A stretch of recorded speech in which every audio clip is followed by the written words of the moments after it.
V Žužemberku spet vroče. V reorganizaciji vidijo grožnjo regiji. Stražani tretji.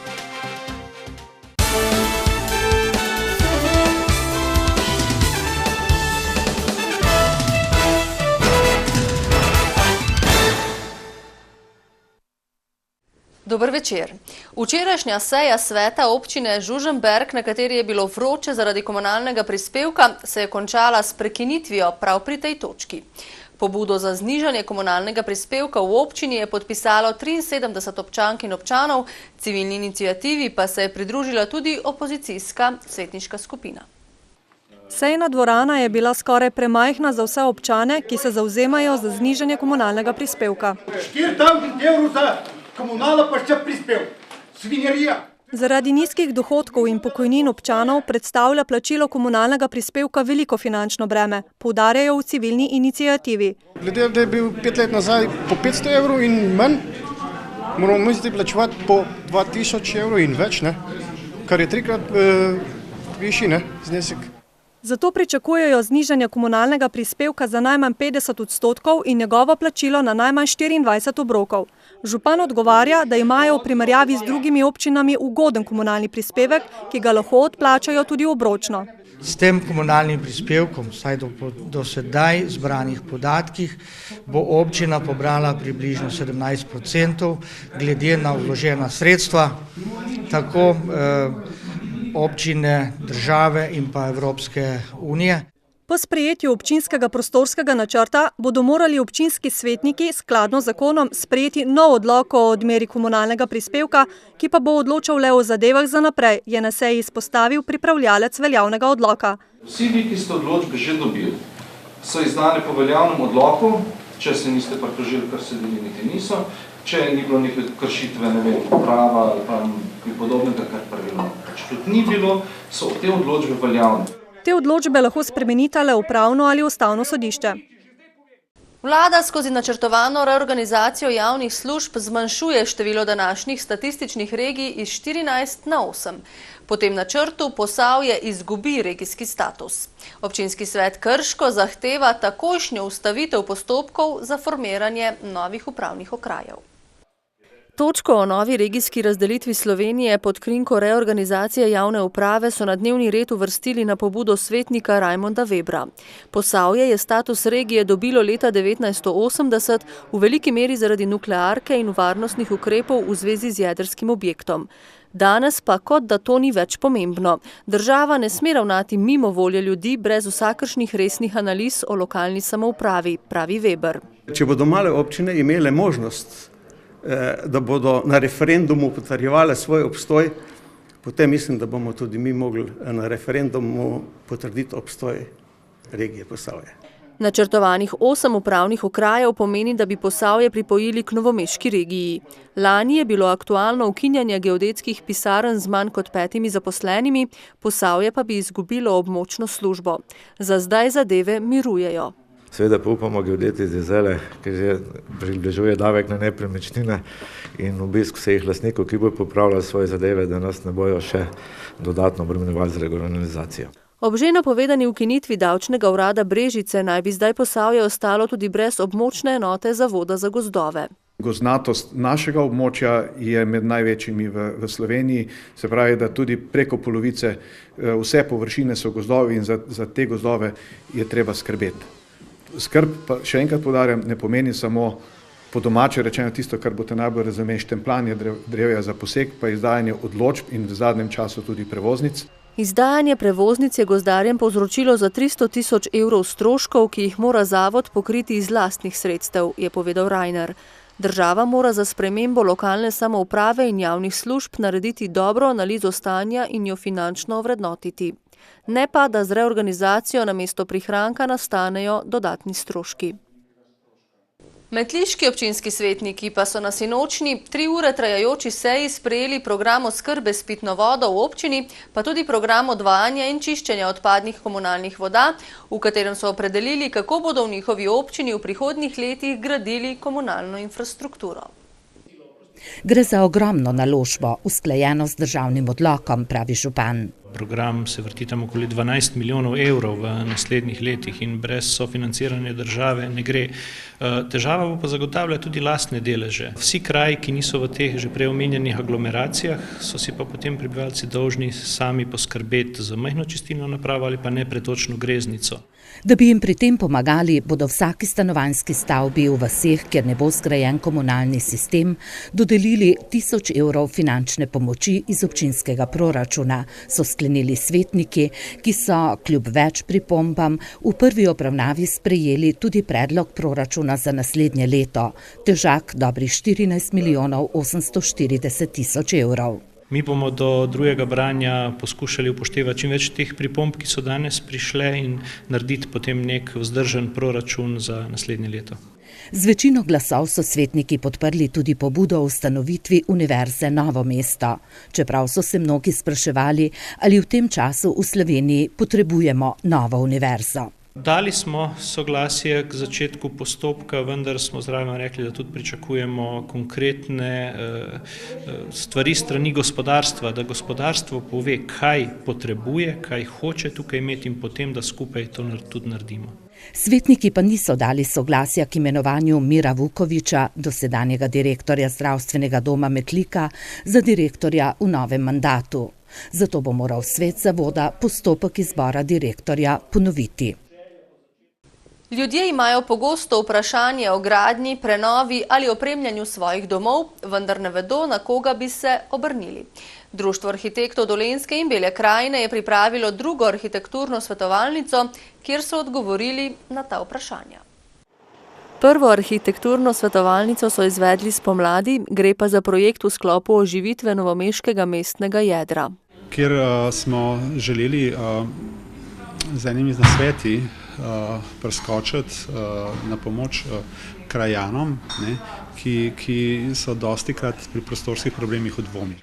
Ljudje se na njih obrnejo zelo raznolikimi vprašanji. Gre od spremembe zazidave, recimo od spremembe namembnosti družinske hiše do vprašanj na manjšem merilu, na recimo spremembe opreme, dizajna notranje opreme. Njihova naloga je, da dajo prvi nasvet, ki jih usmeri v pravo smer. Sicer pa v društvu želimo okolju, lokalnemu okolju dodati neko dodano vrednost pri obravnavi arhitekturnih in ostalih prostorskih problemov. Svetovalnica je sicer potekala 2 dni. Leta 1953 je 9 zagorskih rudarjev prvič organizirano darovalo kri. Danes, 60 let pozneje, so se na tradicionalni podelitvi priznanj krvodajalcem jubilantom mestne občine Novo mesto zahvalili tistim, ki nadaljujejo to humanitarno tradicijo. Priznanja so dobili krvodajalci, ki so najmanj 15krat darovali to najpomembnejšo življenjsko tekočino, letos pa je med njimi tudi jubilant, ki je kri daroval že 150-tič. Skupaj jih je bilo letos več kot 250. Prvič sem prišel zato, ker je zbolela mama in bil sem v srednji šoli in sem imel en občutek, da bom s tem nekaj pripomogel in od takrat naprej kar redno darujem kri. Moram reči, da statistično gledano dosegamo isto številko kot lani, kot preteklem letu in prepričana sem, da do konca leta bomo beležili znova tisto rekord in seveda ohranili prvo mesto po številu danih krvi v Sloveniji. Seveda so še posebej veseli novih krvodajalcev. 256 je takšnih, ki so darovali kri letos prvič in veseli nas, da ta številka raste in prepričana sem, da bo med mladimi in med tistimi, ki prvič stopijo v naše vrste krvodajalcev, teh še dalje več in da ostanejo tudi naši vredni krvodajalci. Vsak zdrav, polnoleten človek torej lahko da kri. Če nimaš ničesar druga in če si zdrav, to lahko počneš, ker danes pretežno gledamo materialno, to je pa eno moralno dejanje in s tem ljudem pomagaš, celo rešuješ življenje, kar je več od vsakega materialnega. Na svoje veliko veselje pa je bil prvič med krvodajalci jubilanti tudi avtor tega prispevka. Lani so ob kompleksu igrišča šolskega centra Novo mesto prvič zasadili drevesa jubilantov. Gre za uslužbence šole, ki v tekočem letu praznujejo 50 ali 60 let starosti. Danes jim je nalogo preprečil dež. S časoma naj bi tako ob šolskem igrišču zaživela aleja dreves. Na šolskem centru smo se pred leti odločili, da bomo tako v izgradnji šole, igrišč in ureditvi okolice sistematično pristopili k zunanji ureditvi celotnega kompleksa. V to spada tudi hortikulturna ureditev. Cilj nam je, da bi bodoče celotni šolski center skupaj z igrišči in okolico bil kot nek park, kar tudi dostojno paše šoli oziroma mladim. Zaradi slabega vremena bodo drevesa zasadili v ponedeljek, tokrat pa so vsem simbolično čestitali ob njihovem osebnem jubileju. Novomeški arheolog in kustos Dolenjskega muzeja Borut Križ je letošnji prejemnik priznanja Slovenskega arheološkega društva, ki so ga podelili v Ljubljani. Priznanje je dobil za publikacijo o cevi prazgodovine v Bronu, Situlska umetnost Novega mesta. Priznanje Slovenskega arheološkega društva podeljujejo posamezniku ali skupini, vsako leto podelijo 2, za izjemen enkratni dosežek z področja arheologije, med drugim tudi za znanstvene, strokovne in poljudne publikacije. Avtor besedila monografije o cevi prazgodovine v Bronu, Situlska umetnost Novega mesta, je alfa in omega novomeške arheologije Borut Križ, fotografije pa je posnel priznani novomeški fotograf Saša Fujs. Gre za predstavitev situlske umetnosti, po kateri je Novo mesto znano tudi v svetu. Monografijo so javnosti predstavili lani junija, ko so v Dolenjskem muzeju odprli tudi istoimensko razstavo. Naš najstarejši olimpijec, 93-letni Marko Račič, ki je vse življenje zvest atletiki, je pred nekaj dnevi izdal biografijo, v katero je njegov športni prijatelj Rajko Šugman strnil zapise iz Račičevega bogatega arhiva. In sinoči so to knjigo z naslovom Na krilih atletike predstavili v Adlešičih, v rojstnem kraju Marka Račiča. Mi smo se tukaj najdli v vlogi založnika te knjige iz preprostega razloga, ker se nam je ideja zelo dobra in smo kot prvo v vrsti večjih knjig iz niza Ljudi ob Kolpi izdali monografijo Marka Račiča.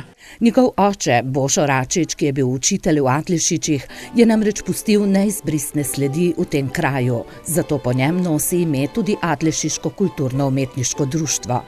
In v Adlešičih se začenja tudi v knjigi opisana biografija Marka Račiča, atleta, trenerja, sodnika in športnega funkcionarja.